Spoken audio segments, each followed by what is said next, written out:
Have you ever noticed how one person's mood, one unexpected message or one quiet disappointment can take away your peace for the whole day? Why do you care so deeply about things you cannot control? And what does caring too much actually do to you? In Buddhism, there is a quiet but powerful truth. Nothing outside of you has power unless you give it your mind. Today we explore the art of worrying less, the path of detachment, and why you must stop caring about the storms around you. Because when you stop caring in the wrong places, you finally discover peace in the right ones. Before we begin, subscribe to Buddhism Insight, where every video opens a door to calm understanding through Buddhist wisdom. Stay with us until the end. A powerful bonus lesson is waiting, one most people never hear. 1. Release the grip before it breaks you. The hand that clings is the first to suffer, and yet, so often you hold tightly to people, to expectations, to outcomes that refuse to change. You tighten your hold because you believe control will protect you. But let me ask you gently, has holding on ever eased your pain, or has it only made it heavier? Close your hand for a moment. Notice the tension, the tightness, the strain. Now slowly open your hand. Notice the gentle sense of relief. This is the first teaching. Release the grip before it breaks you. In Buddhist wisdom, attachment is not seen as love, but as fear wearing the mask of love. It is the fear of losing someone, the fear of being misunderstood, the fear that without control everything will fall apart.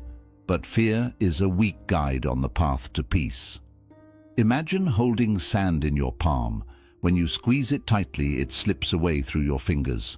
When you relax your hand, it remains. This is how life works. This is how people work. And this is why clinging causes more suffering than letting go. In the modern world, this suffering shows up in quiet ways. You refresh your messages, waiting for replies that never arrive. You replay conversations, wishing different words could fix what was never yours to fix. You carry emotional burdens for people who do not notice how heavy it has become. The more you try to control, the more your inner peace fades away. And the strange irony is this: the moment you loosen your hold, life becomes lighter, clearer, more honest. So how do you begin? Start by noticing what is slipping even as you cling. Ask yourself, what am I gripping that is already moving away from me? Then breathe into the fear of its loss. What absence am I fearing more than my own inner stillness? Let the answer surface without judgment. Next, imagine approaching your day with open hands rather than closed fists. What would open hands feel like in your life today?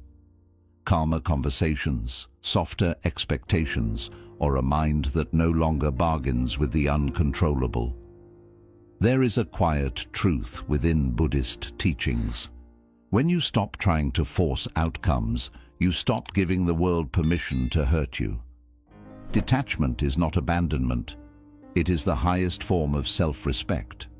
It is choosing peace over chaos, clarity over confusion, and inner freedom over emotional captivity. And here is the mystery to reflect on. If you stopped gripping life so tightly, what beautiful things might finally have space to enter? The moment you release what isn't yours to carry, you begin to reclaim the power that was always yours. We'd love to hear your thoughts. If you're not sure what to say, just type, "I choose inner freedom." 2. Stop paying emotional rent to others. You suffer when the visitor becomes the owner. Yet this is what happens when someone who hurt you, ignored you, or walked away still lives inside your thoughts. Their words echo in your quiet moments. Their actions shape your reactions. Their absence becomes a shadow that follows you through your day. But pause just for a breath and ask yourself gently, how do people occupy your mind long after they've left your life? In Buddhist wisdom, the mind is described as a sacred space, a temple meant for clarity, compassion, and truth. But too often, you allow uninvited guests to wander inside, rearranging your peace, dictating your emotions, and building entire stories from their silence. Your mind becomes a place where others decide the rituals while you stand outside, hoping they will treat it with respect. This is why detachment matters. You must stop paying emotional rent to people who do not honor the space they occupy. Think of your mind as a sanctuary at dawn, quiet, soft, filled with the possibility of peace. Now imagine locking its doors, placing the key gently in your pocket, and finally deciding who is allowed to enter. When you do this, something powerful happens. You realize most of the noise in your head never belonged to you. It was borrowed from memories, assumptions, and old wounds. It was carried from places you've already walked away from. In everyday life, this emotional rent shows up in small but painful ways. You overthink a message. You replay a conversation that ended months ago. You interpret someone's mood as your responsibility. You let someone's absence dictate your worth. All of this is you paying rent, time, energy, peace to people who no longer deserve a seat at your inner table. So reflect deeply. Who holds the keys to my peace right now? What boundary have I been too afraid to create? And most importantly, what would my life look like if I stopped renting out my mind to worry, to memory, to people who cannot meet me where I am? There is a quiet, liberating truth. When you reclaim your inner space, the world outside loses its power to disturb you. You become the keeper of your peace, the guardian of your thoughts, the owner of your emotional home. And here is the mystery worth holding close. If your mind became fully yours again, what new strength, clarity, and freedom would finally have room to grow? 3. Care less. See more clearly. Clarity arrives when emotions stop shaking the glass. Yet so often you care so intensely about people, outcomes, and situations you cannot control that your inner world trembles like a disturbed lake. You believe that caring more will solve the problem, but instead it clouds your judgment, distorts your perception, and blurs the truth that was always right in front of you. Let me ask you softly, why does caring too much cloud judgment instead of improving your life? In Buddhist understanding, the mind is like a still lake. When it is calm, you can see the bottom, the truth, the intention, the reality. But when emotion stirs the water, everything becomes murky. You project fears, stories, and assumptions into the noise. You react not to reality, but to the storm you created inside. Caring is not the problem. Clinging to what you cannot shape is. The path to peace begins when you learn to care with openness instead of attachment, compassion instead of control. Imagine taking a slow breath. Picture muddy water swirling before you. Then, with each exhale, imagine it settling, darker particles sinking, the surface clearing, light returning. This is what happens inside you when you release the urgency to fix everything and simply allow things to be. Stillness becomes insight. Distance becomes clarity. Acceptance becomes strength. In daily life, the noise is often subtle. You analyze someone's tone, wondering if you did something wrong. You overextend yourself, believing effort will guarantee approval. You try to rescue situations that were never your responsibility. You confuse emotional intensity with emotional wisdom, and slowly, without realizing it, your inner lake becomes cloudy, too loud to hear truth, too restless to feel peace. So pause and ask yourself carefully, where is my mind too loud to hear truth? What am I trying to fix that doesn't actually need fixing? And what clarity appears when I let the water settle instead of stirring it with worry? When you care a little less, not in coldness but in presence, you begin to see people as they truly are, not as your emotions paint them. You begin to navigate challenges with calm, rather than chaos. You begin to choose responses instead of reactions. This is the quiet power of detachment, seeing clearly, feeling deeply, and acting wisely. And here is the spiritual turning point. When you let the lake within you grow still, life reflects itself with honesty. What truths might you finally see when your water becomes clear again? 4. Let life flow instead of forcing it. The river moves by surrender, not strength. And yet you spend so much of your life trying to push things upstream, people, outcomes, timing, emotions, believing that if you just try harder, you will finally feel safe. But control does not create safety, it creates exhaustion. So pause for a moment and ask yourself, why does control always drain you, even when you think it will protect you? In Buddhist wisdom, life is understood as a flowing river, ever-changing, ever-moving, beyond anyone's grip. When you try to control its direction, you fight against the very nature of existence. You push, strain, resist, and call it responsibility. But beneath the effort is fear. Fear of uncertainty, fear of being hurt, fear of outcomes you cannot predict. Detachment does not mean indifference. It means trusting the river more than your fear. When you stop forcing and start flowing, life becomes lighter, smoother, and surprisingly aligned. Close your eyes and imagine yourself floating gently on a calm river. Feel how the current moves beneath you without demanding anything in return. You do not need to swim against it. You do not need to push the water. You simply let the current carry you. This is the experience of surrender, not giving up, but giving way, allowing life to unfold without gripping its edges. In your daily life, the struggle appears in subtle forms.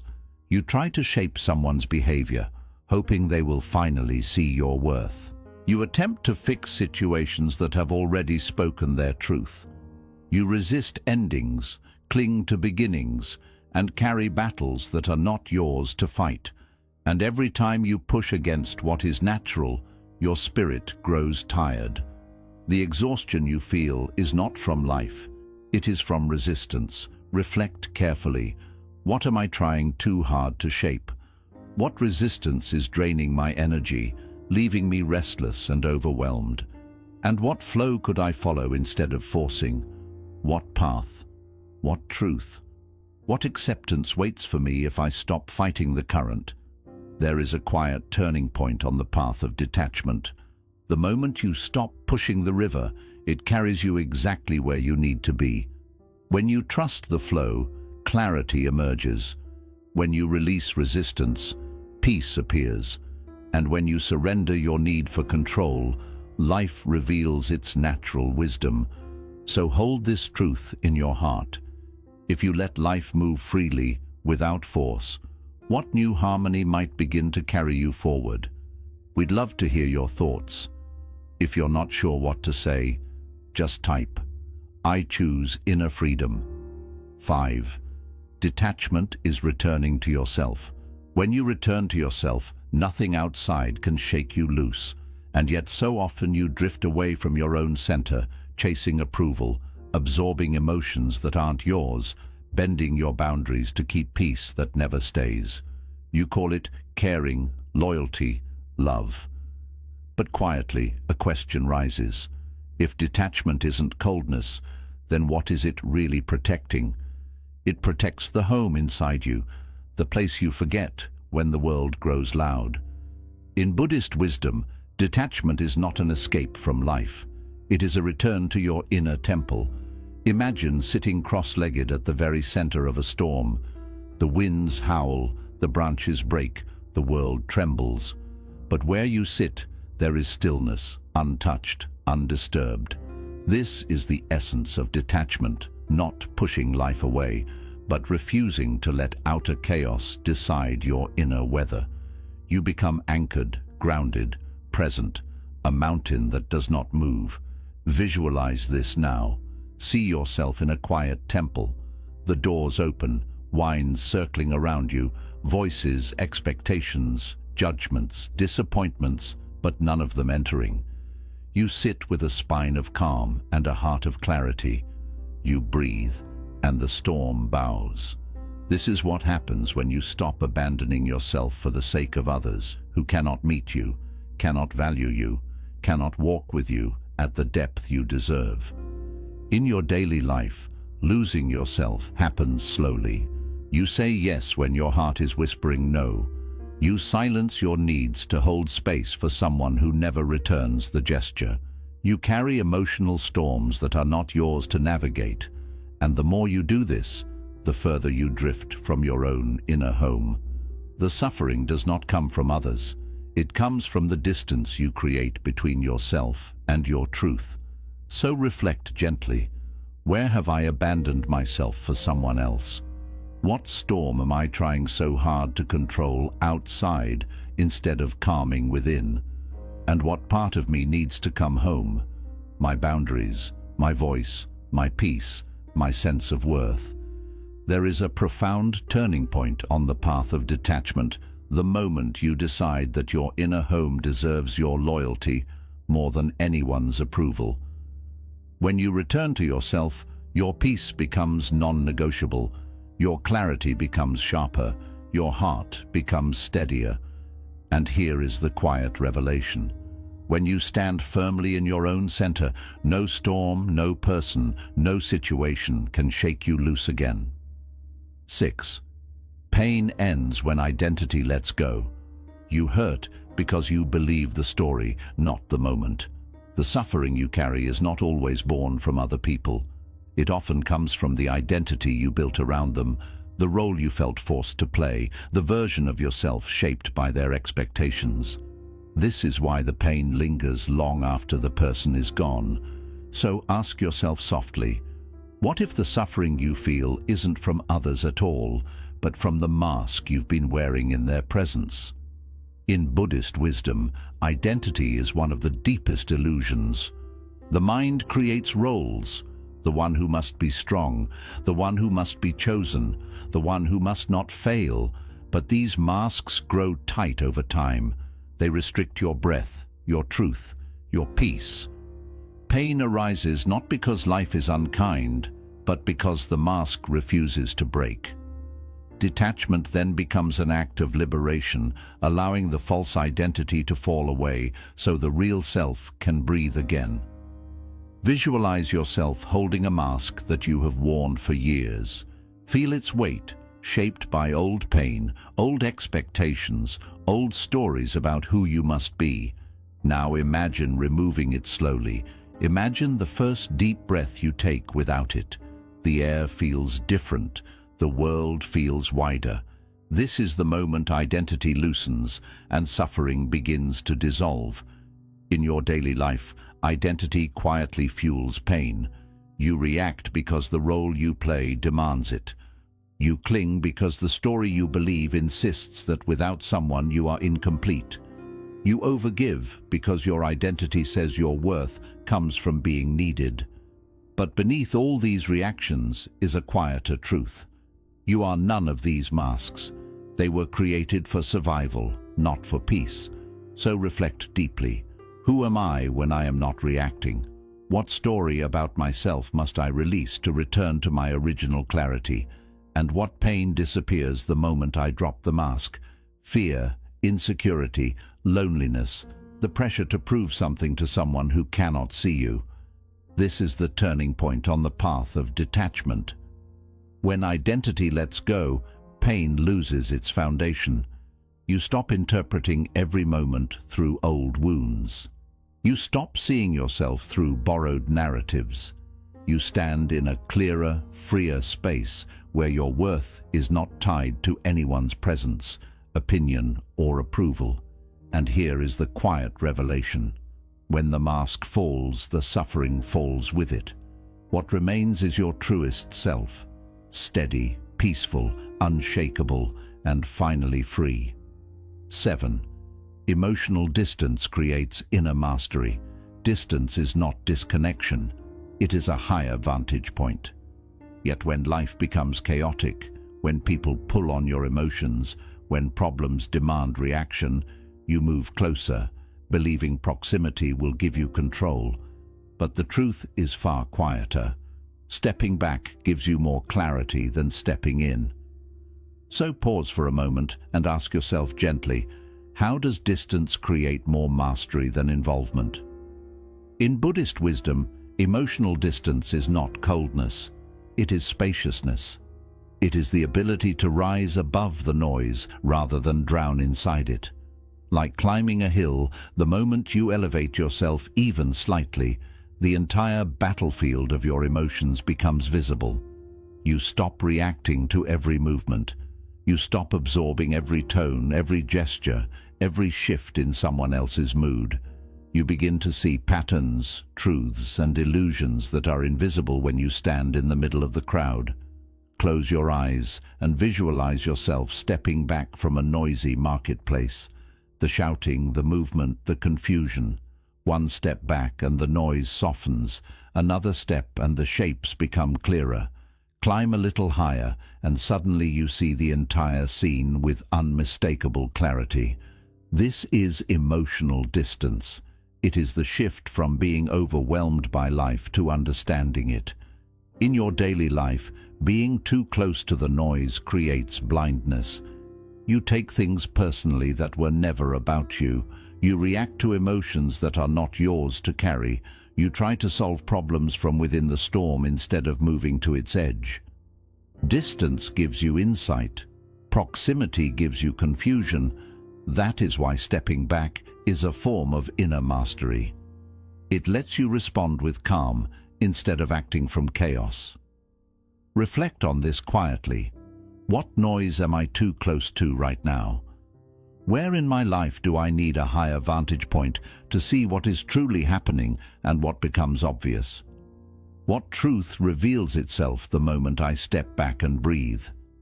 This is the turning point of detachment. The understanding that mastery is not about controlling people or situations, but about regulating your own mind. When you step back, you create space between the trigger and your reaction. Space becomes wisdom. Wisdom becomes strength. Strength becomes peace. And here is the quiet revelation. When you rise above the battlefield of your emotions, life stops wounding you and starts teaching you. What might you finally understand when you give yourself the gift of distance? We'd love to hear your thoughts. If you're not sure what to say, just type, "I choose inner freedom." 8. Stop trying to fix what isn't yours. Not every fire requires your hands to save it, yet you reach into flames that were never meant for you. Problems you didn't create, emotions you didn't ignite, responsibilities that were never yours to carry. You call it kindness, compassion, duty, but quietly a deeper question waits. How many problems in your life were never your responsibility to heal? In Buddhist wisdom, suffering often arises from misalignment, taking ownership of burdens that do not belong to you. The mind becomes heavy, not because life is unbearable, but because you carry more than your share. Some fires burn brighter when you feed them, and your constant effort becomes the fuel for chaos that was never meant to be yours. Detachment then becomes an act of wisdom, recognizing what is yours to hold and what you must release, so both you and the situation can breathe. Visualize yourself holding a burning torch. Feel the heat, the weight, the urgency. Now imagine placing it gently on the ground and stepping back. Nothing explodes, nothing collapses. The world does not end. Instead, you feel your hands cool, your breath soften, your mind clear. This is the power of letting go of what isn't yours. Peace returns the moment you stop trying to save every fire. In daily life, this struggle is subtle. You take responsibility for someone's mood, believing your effort will fix their wounds. You intervene in conflicts that drain you. You compromise your boundaries to maintain harmony that benefits everyone but you. You feel guilty for stepping back, even when stepping back is the only path to clarity. What you don't realize is that some fires need time, not your hands. Some people need to face their own lessons. Some problems are meant to crumble without your involvement. Pause and reflect with honesty. Which problems did I adopt out of guilt rather than truth? What emotional burdens belong to me and what never did? And who am I trying to save? What situation am I trying to fix at the cost of my own well-being? Here lies the turning point of detachment. Understanding that letting go is not abandonment. It is alignment. It is choosing what is wise instead of what is draining. When you stop fixing what was never yours, you reclaim your energy, your clarity, and your inner steadiness. And here is the quiet revelation. Your absence from the wrong battles becomes the water that extinguishes unnecessary suffering. What peace might finally unfold when you stop carrying fires that were never yours to save? 9. The power of non-reaction. Nothing can control the one who does not react. Yet most of your pain begins the moment you do. When someone's mood pulls you in, when a situation provokes you, when a problem tempts you to fight flame with blame. But ask yourself gently, what if silence and stillness are the strongest forms of self-defense you will ever know? In Buddhist wisdom, reaction is the doorway through which suffering enters. The world loses its power the moment you stop giving it your energy. A mountain does not tremble because the wind shouts. And in the same way, your inner strength is revealed not through retaliation, but through calm presence. Non-reaction is not weakness, it is mastery. It is choosing to stay anchored when everything around you tries to shake you loose. Visualize yourself as a mountain, silent, steady, unmoved. Storms gather, winds howl, voices rise, but none of it enters you. You remain rooted in your own truth. This image is not fantasy, it is the potential of your mind when you choose stillness over impulse, awareness over instinct, clarity over chaos. In everyday life, the triggers are subtle. Someone's words sting, and you feel the old urge to defend. A problem appears, and you rush into anxiety. A person withdraws, and you react by clinging or fearing abandonment. But reaction is a habit, not your nature. When you pause, breathe, and observe before responding, you reclaim your power. The world cannot control a mind that refuses to dance with every disturbance. So reflect carefully. What triggers steal my peace again and again? How can I respond with stillness instead of fire, with observation instead of urgency? And what power appears inside me the moment I no longer react on command? This is the heart of detachment, learning that you do not need to fight every battle, answer every provocation, or carry every emotion handed to you. Silence becomes clarity, stillness becomes strength, thoughtfulness becomes protection. You begin to see the truth beneath the noise, and the noise loses its influence. There is a profound spiritual shift here. When you no longer react, you become untouchable. Circumstances may move around you, but they no longer move you. People may try to pull you into their storms, but you remain the mountain they cannot shake. And here is the quiet revelation to hold close.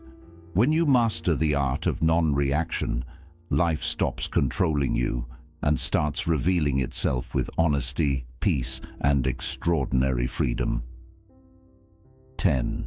Your peace is the ultimate currency. What if every emotional battle you choose costs you the most expensive thing you own, your peace? This question sits quietly at the doorway of wisdom, waiting for you to notice its truth. In a world where everyone reaches for your attention, your reactions, your energy, your peace becomes the ultimate currency. Spend it wisely, because not everyone deserves the wealth of your inner calm. Spend your peace only where returns are real. Peace is a rare jewel. Careless hands will always try to steal it. Some take it through drama, some through chaos, some through their inability to carry their own burden. Yet, this jewel was never meant to be thrown into every conflict that appears before you. Imagine holding that glowing jewel close to your heart, warm, bright, delicate. Notice how instinctively you protect it. This is how you must treat your inner stillness, not with fear, but with reverence. In Buddhist wisdom, peace is not something you chase, it is something you preserve. Many people lose it by giving it away too freely, engaging in arguments that change, nothing trying to fix people who do not want healing, carrying responsibilities that were never theirs. Your peace erodes not in storms, but in small daily leaks, reacting without pause, absorbing others' emotions, rushing to resolve every issue that appears before you. But you have a choice. You can become deliberate with your energy. You can decide that your well-being is no longer open to negotiation. You can say quietly and firmly that your serenity cannot be traded for temporary validation or the illusion of control. The moment you do this, the world feels different, not because it becomes softer, but because you stop letting it drain you. You begin to ask yourself honestly, where am I giving away my peace without care? Who truly deserves access to my emotional energy, and who only takes? And what would my life look like if every choice, every boundary, and every response came from a place of calm? When peace becomes your priority, clarity naturally follows. Relationships begin to shift, reactions soften, chaos slowly loses its hold. You start living not from fear or rush, but from steady awareness. And over time, you understand that peace is more than a feeling. It is your inner wealth, your guide, and your strongest protection. Protect it gently. Protect it wisely.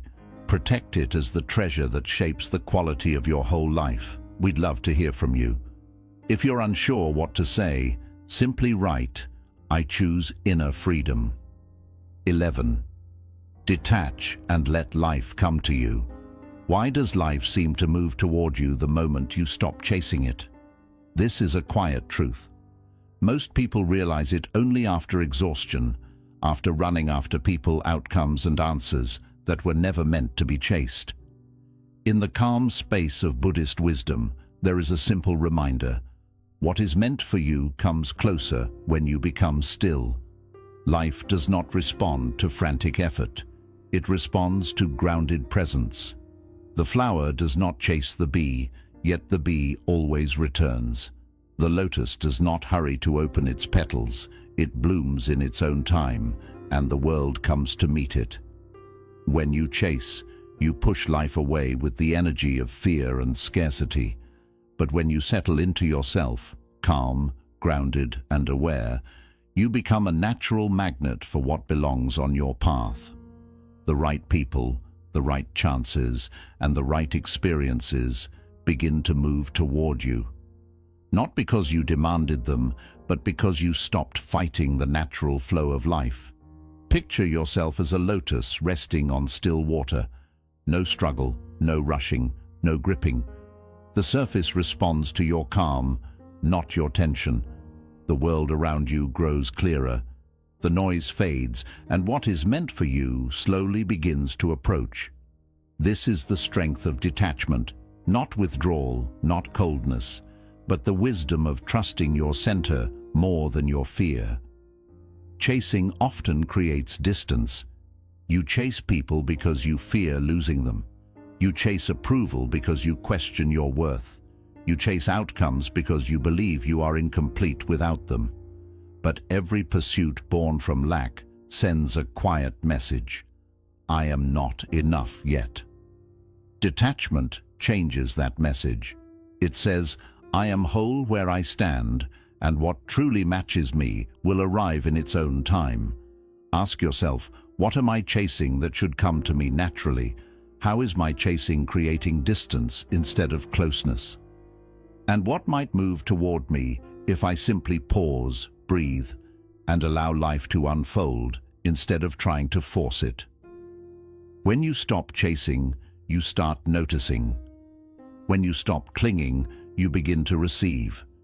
When you stop trying to control everything, You begin to move with the flow that has always been guiding you.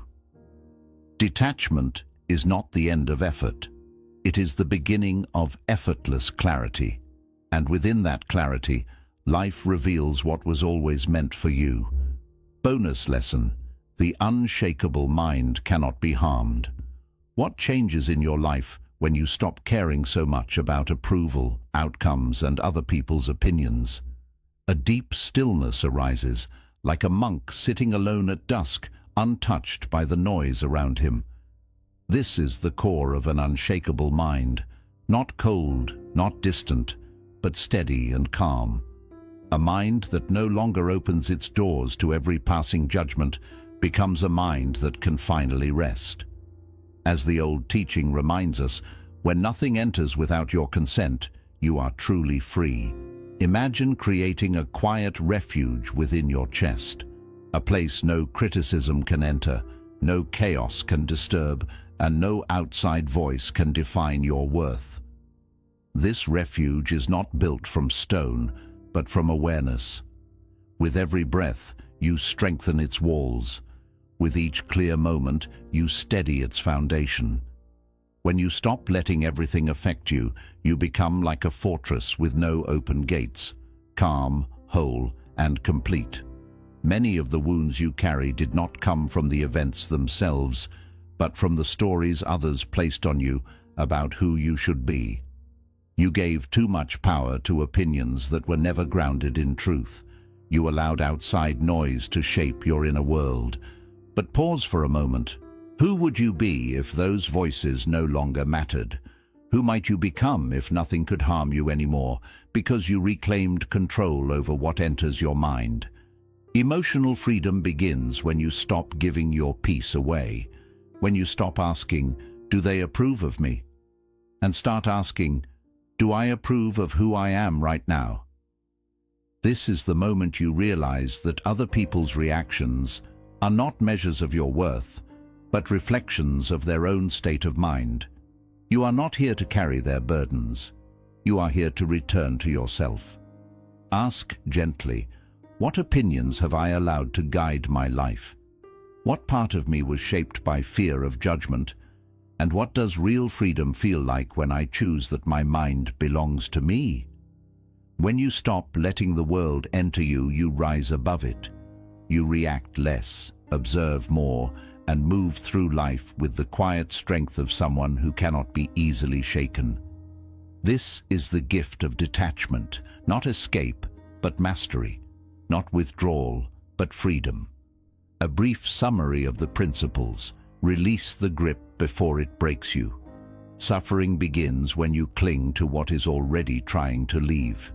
Detachment softens the emotional pressure you place on yourself. When you loosen your hold, peace becomes possible again. Stop paying emotional rent to others. People gain power only when you allow them to live in your mind for free. Detachment starts when you reclaim your mental space. With intention, your peace grows stronger. The moment you stop feeding unnecessary thoughts, clarity returns. Caring too much clouds your ability to see life as it truly is. When emotions settle, understanding follows naturally. Caring with wisdom replaces caring excessively. Let life move instead of forcing it. Remember, control brings exhaustion, not certainty. Peace arrives when you stop trying to change what does not belong to you. Flow allows life to work with you, not against you. Detachment is a return to yourself. You lose your way when you attach too tightly to others. Detachment brings you back to your center and your truth. Your strength deepens when you remain rooted within yourself. Pain fades when identity loosens its grip. Suffering comes from the stories you cling to, not from the events themselves. Letting go of false identity releases unnecessary pain. Freedom appears when you stop defining yourself by your wounds. Emotional distance brings inner control. Distance offers a clarity that closeness cannot. Stepping back allows you to see people and situations more clearly. This clarity becomes the foundation of emotional maturity. Stop trying to fix what does not belong to you. You drain your energy solving problems that were never yours to carry. Peace returns when you release burdens others placed on you. Knowing what is yours to hold is emotional freedom. The power of non-reaction removes others' control over your inner world. Stillness makes you stronger than any outside disturbance. When you respond from calm awareness, the situation itself begins to shift. Your peace is your greatest resource. Every emotional struggle takes a piece of that peace. Choose carefully where you place your energy, with intention and awareness. Protecting your peace is protecting your life. Detach and allow life to move toward you. When you stop chasing, opportunities naturally draw closer. Life flows more easily when you stop forcing results. Stillness creates space for what is meant to arrive. An unshakable mind cannot be harmed. When you stop seeking approval or worrying about others' opinions, you become untouchable. Your inner sanctuary becomes your strongest protection. True strength is the ability to remain steady in the middle of outer chaos. There comes a point on every spiritual path when you clearly see that nothing outside you was ever worth losing yourself for. People change, situations shift, outcomes rise and fall. But your inner world is yours alone to guard. When you release what you cannot control, you do not become cold, you become clear. You do not stop caring, you stop collapsing. This is the quiet moment when your peace returns, your strength wakes up, and the world can no longer disturb you from within. Remember, the mind becomes powerful the moment it stops asking for what was never guaranteed. As Zen wisdom teaches, the one who holds nothing inside cannot be robbed by the world. Let this teaching lead you into a new way of living, lighter, freer, and untouched by outside noise. Carry one simple question with you today. What do I need to release so my peace can breathe again? Like and share this video, leave your thoughts in the comments, and subscribe to Buddhism Insight for more simple Buddhist wisdom on peaceful living.